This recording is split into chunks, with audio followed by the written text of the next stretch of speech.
Bonjour à vous tous, chers élèves. Je suis ravie de vous retrouver encore une fois pour une nouvelle activité. Aujourd'hui, nous aurons à travailler sur une production écrite. Nous allons essayer ensemble de produire un texte argumentatif qui traitera un thème important dans la pièce de Jean Anouilh. Ainsi, l'objectif de notre séance est le suivant. Il s'agit donc de rédiger un texte argumentatif autour du bonheur. Passons maintenant à la découverte de la consigne sur laquelle nous travaillerons ensemble. Dans la pièce d'Antigone de Jean Anouilh, Créon et Antigone ont chacun une conception différente du bonheur. Dans notre société, chacun le conçoit à sa façon, selon sa culture, ses valeurs et même ses besoins. Qu'est-ce que le bonheur pour vous? Voilà donc, chers élèves, c'est la consigne sur laquelle nous allons travailler. Nous passons maintenant à une étape importante. Donc, je rappelle, la première chose qu'il faut faire, c'est d'essayer de comprendre la consigne sur laquelle vous allez travailler. Ainsi, pour comprendre cette consigne, nous allons passer donc au repérage des mots-clés qui va nous permettre d'identifier la thématique ou le thème et par la suite la tâche et le but de votre texte.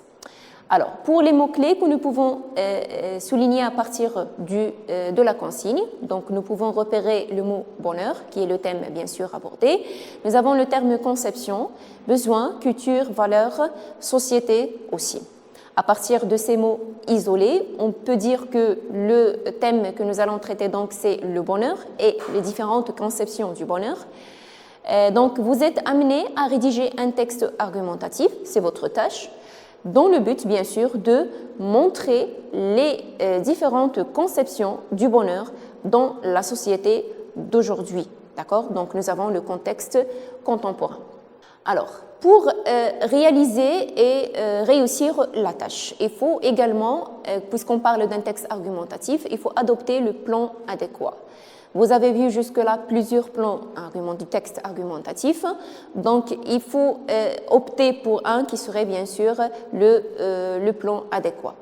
Alors, à partir de ces éléments, donc on pourrait, les éléments que nous venons de repérer, et à partir de la lecture de la consigne, je rappelle, une seule lecture ne serait pas suffisante. Vous faites une lecture de découverte, par la suite vous faites une lecture approfondie, bien réfléchie, pour que vous puissiez bien comprendre ce qu'on vous demande de faire. Alors, la consigne que je vous propose aujourd'hui est sous forme d'une question ouverte. Donc, je vous rappelle la question, qu'est-ce que le bonheur pour vous?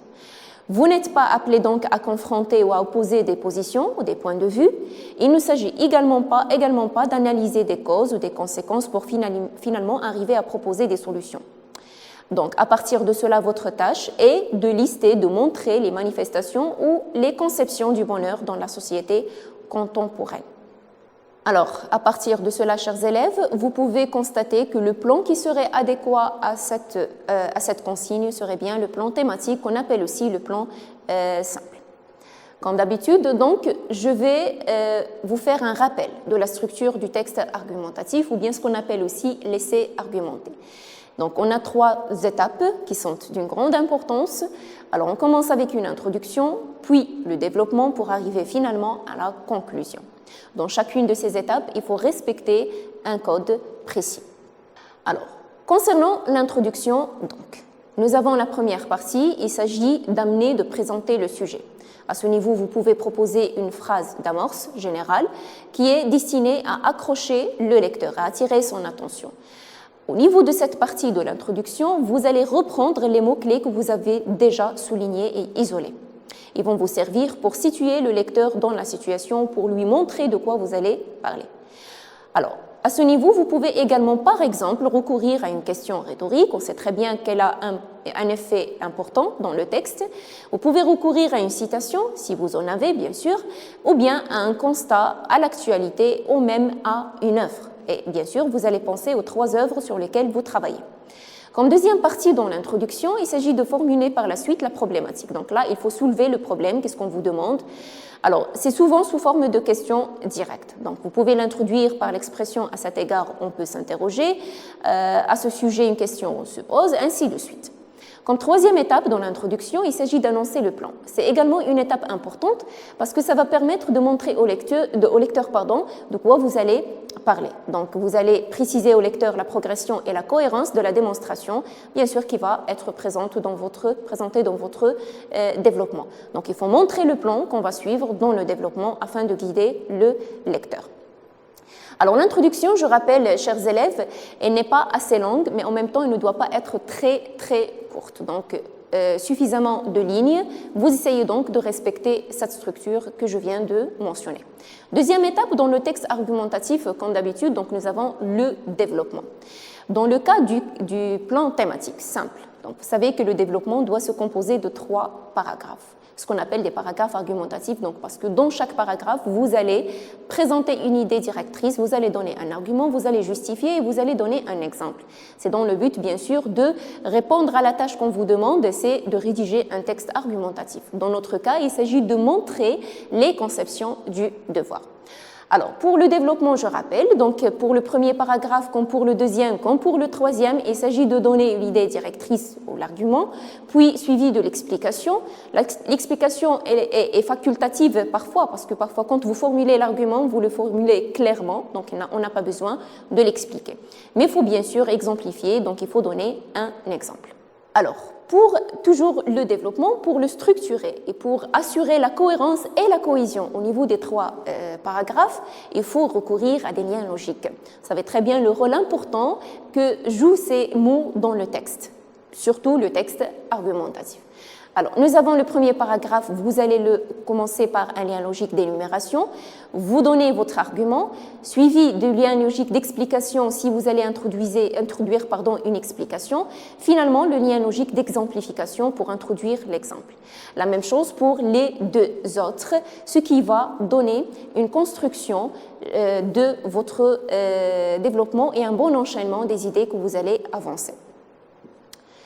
La dernière étape dans le texte argumentatif, c'est la conclusion. Alors, la conclusion également est un moment important. Bon, que ce soit pour l'introduction, le développement ou la conclusion, on parle des parties constitutives du texte argumentatif et qui ont chacune son importance. Alors pour la conclusion, c'est la fin de votre texte, c'est là où vous allez bien sûr clôturer votre argumentation. Vous faites d'abord une récapitulation ou bien un bilan des grandes lignes. Donc là, il s'agit de rappeler les principales affirmations du développement, ce que vous avez avancé et ce que vous avez défendu comme idée. Alors, par la suite, vous donnez une ouverture ou bien un élargissement. Cette étape est facultative, mais bien sûr, il est conseillé, je vous conseille d'essayer de faire, d'accord? Alors, il s'agit là d'une phrase clé qui porte à la réflexion et qui ouvre un nouveau débat. Donc, bien sûr, il faut rester toujours attaché au sujet, au thème, d'accord? Pas le sujet, mais surtout le thème. Et donc, cette étape est souvent formulée sous forme d'une question. Donc, vous pouvez recourir. Là, il n'y a pas d'astuce précise donc, pour introduire cette étape, mais là, il s'agit d'une touche personnelle. Vous pouvez recourir à certaines techniques, comme utilisation d'une phrase interrogative, utilisation de citations d'auteurs ou de philosophes, bien sûr, en relation avec le sujet traité. Ce que je tiens à signaler au niveau de cette étape, c'est de ne pas introduire. Il ne faut pas introduire de nouvelles idées au niveau de la conclusion. Vous allez vous contenter de ce que vous avez avancé dans le développement, vous allez le récapituler et en faire un bilan. Voilà en ce qui concerne la structure. Passons maintenant à l'explication et au thème que nous développons aujourd'hui. Alors, je rappelle, c'est le bonheur. Pour expliquer la notion du bonheur, donc on pourrait chercher signification, synonyme et autre chose. Alors, je vous propose un ensemble ou bien un vocabulaire qui a rapport avec ou bien qui pourrait signifier, qui pourrait avoir un sens proche du bonheur. Alors, le bonheur pourrait signifier la joie, la plénitude, la félicité de la vie, l'allégresse, la satisfaction, mais également le contentement, la béatitude, d'accord, le bonheur parfait si vous voulez, la satiété, d'accord, et l'heure ainsi que la jouissance. Donc là, vous avez un ensemble de mots qui se rapportent au bonheur, qui peuvent avoir soit le même sens, soit un sens proche. Et bien sûr, c'est un lexique que vous pouvez exploiter dans votre texte. Alors, le bonheur, pour l'expliquer et pour arriver à comprendre la conception du bonheur chez les gens, on pourrait peut-être penser à à ces choses auxquelles ils pourraient être attachés. Donc, on parle toujours du bonheur, donc il pourrait être lié au succès et à la réussite. Pour certains, donc, c'est la réussite qui fait le bonheur. Il pourrait être attaché ou bien associé à la fortune, à l'argent, à la richesse. Bon, pour certains, c'est le bonheur. Sinon, il pourrait signifier tout simplement de simples plaisirs. Le bonheur, on pourrait le retrouver au sein de la famille, avec la réalisation des buts, des objectifs, des rêves. Le bonheur, pour certains, c'est tout simplement la santé, c'est être en bonne forme. Ça pourrait être synonyme du pouvoir, de la tempérance, mais aussi de l'absence du malheur. Pour certains, donc, une simple absence du malheur signifie la présence du bonheur. Voilà donc, chers élèves, ce que je viens de faire là, c'est de vous aider à enrichir votre vocabulaire, le vocabulaire, bien sûr, que vous pouvez par la suite exploiter et étudier dans votre texte. Passons maintenant à la recherche des idées. Une étape importante que vous devez faire sur votre brouillon. D'accord? Donc, ne passez pas à la rédaction d'un texte tout de suite. C'est-à-dire, essayez d'abord de réfléchir, de trouver des idées que vous notez sous forme de phrases isolées et par la suite, vous allez les utiliser, les lier à l'aide des liens logiques pour construire vos paragraphes et finalement votre texte. Pour les idées que je vous propose, ce sont 4 titres d'exemple. Alors, premièrement, dans le premier paragraphe, on pourrait traiter le bonheur et sa relation avec l'argent, le pouvoir, le prestige social. Comme idée directrice, je vous propose donc l'idée suivante. La quête du bonheur est associée à l'argent et synonyme de réussite matérielle. Comme justification ou explication, la satisfaction des désirs individuels grâce à l'argent. L'argent donc contribue au pouvoir et au prestige social et permet de s'enrichir afin de devenir puissant, assouvir la soif de tout contrôler, garantir sa stabilité matérielle et psychologique et accéder à son bonheur. Comme exemple, donc là, vous avez toute la liberté pour introduire l'exemple qui soit pertinent et assez important pour illustrer correctement votre idée. Alors, l'exemple que je vous propose ici, c'est le cas de Sidi Mohamed et de sa famille dans la boîte à merveilles. Nous avons vu comment leur vie a complètement changé à cause de la perte du capital et des ennuis financiers. Donc la félicité dont il a parlé, l'équilibre que nous avons constaté dans sa vie, se retrouve tout à coup bouleversé. Mais il retrouve le bonheur avec la résolution des problèmes financiers. Deuxième paragraphe, on pourrait parler du bonheur au niveau de la famille, de l'affection, des sentiments partagés entre les membres de la famille. Alors à ce niveau, on pourrait dire que la famille reste un des facteurs indispensables du bonheur. Elle contribue à l'équilibre et à la stabilité de la vie de chacun de ses membres. On pourrait justifier et expliquer cette idée comme suit. Donc, le réconfort et la sécurité affective ressentie au sein de sa famille constituent une aide et une motivation importante lors des épreuves et des moments difficiles, ce qui pourrait donner espoir à la personne, l'aider à surmonter les difficultés et finalement retrouver la paix et la tranquillité intérieure pour finalement retrouver son bonheur. Alors là, vous avez également un autre exemple à partir de la boîte à merveilles. Ce ne sont que des exemples, vous pouvez en trouver d'autres. Alors, dans la boîte à merveilles, le bonheur de la famille du narrateur se réalise avec le retour du père et sa présence implique la stabilité. Ce bonheur donc montre l'attachement à la famille et son équilibre comme univers de bonheur et de paix intérieure. Alors, dans le troisième paragraphe, on pourrait traiter le bonheur comme acte simple, comme le moment avoir un bonheur seulement quand on n'a pas de malheur, quand on est tranquille, quand il n'y a pas de problèmes. C'est un bonheur simple, mais c'est un bonheur réalisable. Alors, comme idée directrice pour illustrer ce point, donc nous pouvons parler des joies simples et de la vie paisible, une vie sans malheur ou souffrance. Alors, ces éléments sont des raisons suffisantes pour certains, bien sûr, pour se sentir heureux et à l'aise. Pour justifier cette idée, donc, vous pouvez introduire les expressions suivantes. L'accomplissement donc des petits actes quotidiens parfois entraîne un sentiment de satisfaction, de bonheur et de joie. On a donc pour certains la jouissance des plaisirs offerts par la vie, par exemple travailler, aider les gens, vivre les belles amitiés, profiter de sa jeunesse et des moments de succès que la vie pourrait nous offrir. Alors, pour illustrer cette idée, bien sûr, et je rappelle, il s'agit de trouver des exemples. Vous trouvez les exemples qui vous paraissent les plus convenables et que vous préférez, bien sûr. Alors, je vous propose ici l'exemple d'un père qui trouve son bonheur en protégeant ses enfants, en les aidant, en les voyant réussir et réaliser leurs rêves. Donc, je rappelle, on parlait des actes simples, d'accord, de chaque jour. On pourrait aussi parler du bonheur d'un enfant qui se sent heureux quand il profite pleinement de son enfance et des plaisirs simples qui peuplent son existence. Voilà donc, chers élèves, jusque-là, nous avons essayé de récolter un ensemble d'idées que vous allez bien sûr mettre en œuvre, que vous allez essayer d'exploiter pour construire votre texte argumentatif, ce qu'on appelle aussi un essai argumenté. Ce que je viens de vous proposer, ce sont des idées, vous pouvez en trouver d'autres. Vous pouvez illustrer à partir de votre vie personnelle, à partir du vécu, vous pouvez illustrer à partir des œuvres sur lesquelles vous travaillez, vous pouvez illustrer à partir de certains témoignages. Donc là, vous avez toute la liberté. L'essentiel, c'est de donner des idées et des arguments pertinents, bien illustrés, bien expliqués, pour pouvoir convaincre et persuader votre lecteur de votre travail. Nous arrivons donc à une proposition. À partir des idées que je viens de proposer, on pourrait construire le texte suivant. C'est un exemple. Vous pouvez bien sûr, et je vous invite bien sûr, je vous encourage à vous entraîner, à travailler sur la même consigne, mais bien sûr pour produire un autre texte propre à vous. D'accord. Alors, on passe maintenant à la préposition d'une introduction. La quête du bonheur est à l'origine de presque tous nos comportements et fait partie intégrante des grandes aspirations de la nature humaine.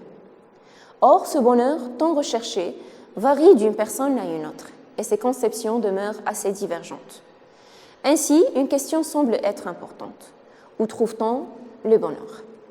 D'abord, l'homme a tendance à associer sa quête du bonheur à celle de l'argent et de la satisfaction pleine et entière de tous ses désirs individuels. D'une part, l'argent s'avère synonyme de pouvoir et de prestige social. Il pousse les gens à se battre pour s'enrichir afin de devenir puissants et assouvir la soif de tout contrôler. D'autre part, il est conçu comme un facteur considérable qui apporte la sécurité matérielle et garantit la stabilité et le bonheur de l'homme. Prenons l'exemple de Sidi Mohamed et sa famille dans la boîte à merveilles.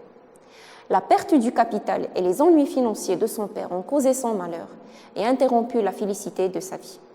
De plus, la famille demeure une des principales conditions et un des facteurs indispensables du bonheur.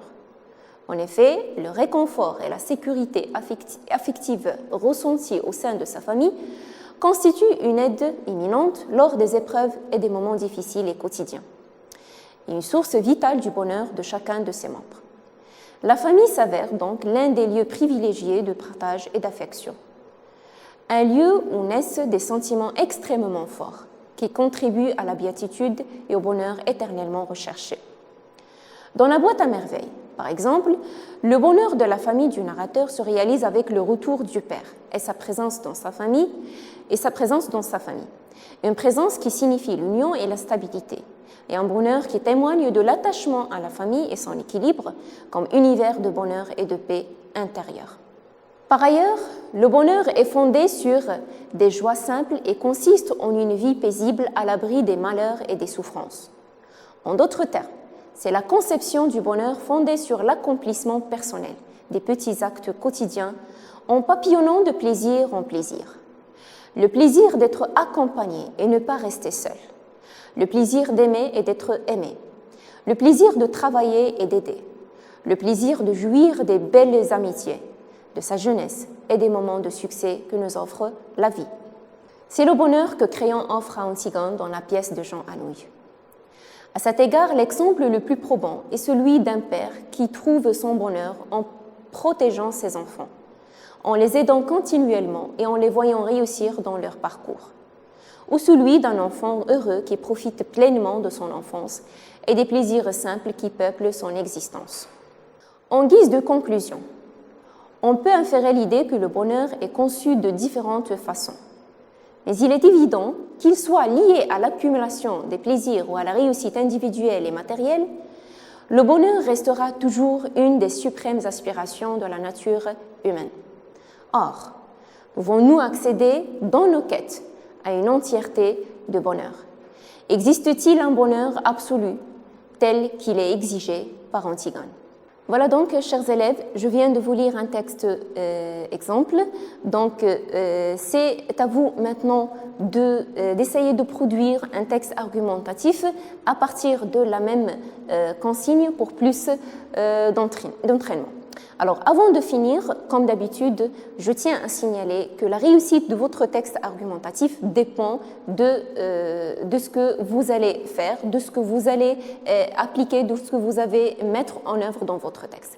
Alors, pour réussir sa tâche, je ne cesse de vous proposer et de vous donner quelques conseils, comme des règles à retenir et à se mettre en tête afin de réussir la tâche de la rédaction. Alors, pour réussir un texte argumentatif, je conseille tout le temps d'écrire des phrases, je conseille tout le temps mes élèves d'opter pour des phrases claires qui montrent la compréhension du sujet.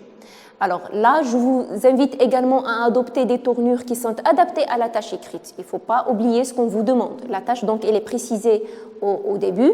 Donc, il s'agit de produire un texte argumentatif. Donc, il faut mettre en œuvre les moyens qui vont vous permettre de le réussir, comme les connecteurs logiques, les liens qui permettent de lier et enchaîner correctement les idées. Il faut rester sur le sujet, c'est-à-dire ne pas ajouter des informations inutiles sans issue. Là, donc, il faut faire attention du hors-sujet ou bien du contresens. Utilisez des arguments percutants et pertinents. Pourquoi? Parce que ça va vous permettre de convaincre, de persuader votre lecteur. Au niveau du texte également, il faut utiliser un vocabulaire précis et approprié. Tout à l'heure, nous avons fait l'explication de la thématique.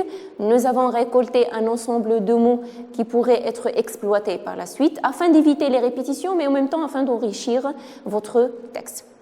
Bien sûr, il est obligatoire d'utiliser les connecteurs logiques, les liens logiques, pour qu'on puisse réussir l'enchaînement des idées et afin d'avoir un texte cohérent et cohésif. Au niveau de la présentation, donc, il est également important de faire attention à la présentation. Comment? Donc, vous essayez d'espacer les paragraphes. Donc là, vous optez pour les sauts de ligne entre les trois parties du texte, mais aussi entre les paragraphes au niveau du développement. Alors, au niveau des trois parties, donc, vous sautez deux lignes entre l'introduction et le développement. Arrivant au développement, donc, vous sautez une ligne entre chacun de ces paragraphes, que ce soit 3 ou 2 paragraphes.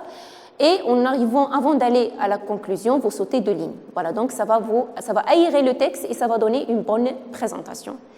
Finalement, avant de remettre la copie, quand il s'agit bien sûr de la remettre à un correcteur, il faut bien relire son texte afin de repérer des éventuelles erreurs et afin de pouvoir peaufiner le texte. Alors, chers élèves, nous arrivons à la fin de cette séance. Avant de vous quitter, je vous rappelle que pour réussir un texte argumentatif ou bien un essai argumenté, il faut suffisamment d'entraînement. Donc, n'hésitez pas à travailler sur la même consigne, les consignes sur lesquelles nous avons travaillé ensemble, mais aussi les consignes que vous pouvez chercher, que vous pouvez voir également avec vos enseignants. Plus d'entraînement au niveau de la rédaction va vous permettre de réussir sa tâche, qui n'est pas facile, mais aussi que vous pouvez réussir avec plus de persévérance et plus de travail.